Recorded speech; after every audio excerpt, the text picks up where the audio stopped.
Yes, এই দেখো আমি খেতে বসে গেলাম। আজকে রান্না হয়েছে তোমার এই যে আমলকি দিয়ে ডাল। আমলকি খাওয়াটা খুব ভালো শরীরের পক্ষে।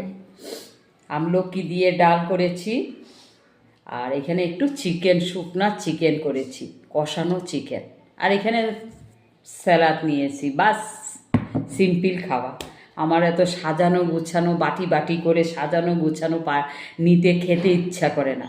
আমি একবারে থালে চারপাশে নিয়ে নেব বন্ধুরা, বাস খেয়ে নেব। দেখি খেয়ে খেয়ে কেমন হয়েছে। এই যে আমলকির ডাল, সেই হয়েছে। আমলকি খেতে হয়, আমলকি খেলে শরীরের পক্ষে খুবই ভালো। আর এখানে চিকেনটা হয়েছে, আমি চিকেন এত বেশি ভালোবাসি না, আমি মটনটাই বেশি ভালোবাসি। খারাপ হয় নাই বন্ধুরা, ভালো হয়েছে, অল দ্য বেস্ট। আর স্যালাড খাচ্ছি। Thank you.